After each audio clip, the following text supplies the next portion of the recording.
చూసుకున్నట్టయితే మరి ఇక్కడ ముత్తారం మండలానికి సంబంధించి సాగునీరు లేక పారుపల్లి శివారులో సుమారు 50 ఎకరాల్లో పంటలు ఎండిపోతున్నాయి. పంట పొట్ట దశకు వచ్చే సమయానికి సాగునీరు అందక పొలాలు ఎండిపోతున్నాయని రైతులు ఆవేదన వ్యక్తం చేస్తున్నారు. పారుపల్లి, చాతరాయపల్లి, సాలెగుండ్లపల్లి శివారులో మానేరు నదిపై ఆధారపడి రైతులు పంటలు వేస్తా ఉంటే ఆ మానేరు పూర్తిగా ఎండిపోయింది. ఎండిపోవడంతో అక్కడ పూర్తి స్థాయిలో పంటలు దెబ్బతిన్న పరిస్థితి. మరోవైపు ఎస్ఆర్ఎస్పీకి సంబంధించి టైలెండ్ ప్రాంతం అంతా కూడా మంతలినే ఉంటది.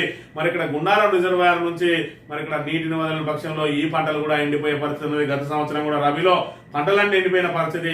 అయినప్పటికీ కూడా సొంత నియోజకవర్గంలో ఉన్న కాళేశ్వరం ప్రాజెక్టు మీద కాంగ్రెస్ ప్రభుత్వం అదేవిధంగా రేవంత్ రెడ్డి వాడిని కుట్రలకు శ్రీధర్ బాబు అంతపాడడంతో ఈ రోజు గోదావరి పూర్తిగా ఎడారిగా మారింది. గతంలో చూసుకున్నట్టయితే మరి నిండుకుండలా ఉన్న గోదావరి ఈ రోజు ఎడారిగా మారి భూగర్భ జలాలన్నీ కూడా అడుగంటిపోయి బోర్లన్నీ పట్టిపోయి మరి ఇక్కడ సాగునీరు అందక రైతులు నానా ఇబ్బందులు పడతా ఉంటే మరి వీళ్ళు ఇసుక వ్యాపారం చేస్తూ ఇక్కడ ప్రజల ప్రాణాలతోటి చెలగాటం పడతా ఉన్నారు. మరి 2 రోజులలో కాంగ్రెస్ ప్రభుత్వం వచ్చినాక 2 రోజుల్లోనే బంద్ చేయిస్తాను శ్రీధర్ బాబు ఇప్పటి వరకు ఎందుకు బంద్ చేయిస్తలేడు అనేది మంత్రిని ప్రజలు గమనించాలి.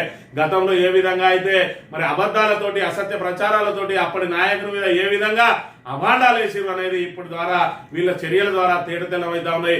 ఆ రోజు పుట్టమది ఇసుకను దోసుకపోతే ఈ రోజు దోసుకపోతున్నది శ్రీధర్ బాబు అనేది మరి ఇక్కడ ఒప్పుకోవాలి. లేదంటే ఆ రోజు ప్రభుత్వానికి ఈ రోజు ప్రభుత్వానికి పోతే మరి ఆ రోజు పోయింది కూడా ప్రభుత్వానికే. మరి నువ్వు ఆపేస్తా అన్నది ఎందుకు ఆపుతలేవు? 2 రోజులలో ఆపుతా అన్నావు. మరి పక్కనే ఉన్న విజయ రమణారావు ఏ విధంగా ఆపగలిగిండు? నువ్వెందుకు ఆపలేకపోతున్నావు? ఆయన నీ పార్టీ, ఆయన కేవలం ఎమ్మెల్యేనే. నువ్వు సీనియర్ మరి లెజిస్లేటర్, 5 సార్లు ఎన్నికైనావు, 2 సార్లు మంత్రిగా చేసినావు, ఇప్పుడు నెంబర్ 2లో ఉన్నావు. మరి ఇక్కడ నెంబర్ 2 ఉన్నావు అని చెప్పి ఆ ఇసుక విధానాన్ని అంటే నీ సలహాతోటే నడిపిస్తానని చెప్తా ఉన్నారు రేవంత్ రెడ్డి. మరి ఇసుకను దోసుకుపోమనే సలహా నీదేనా అనే విషయాన్ని కూడా మంత్రి ప్రజలకు స్పష్టం చేయాల్సిన బాధ్యత ఉన్నది.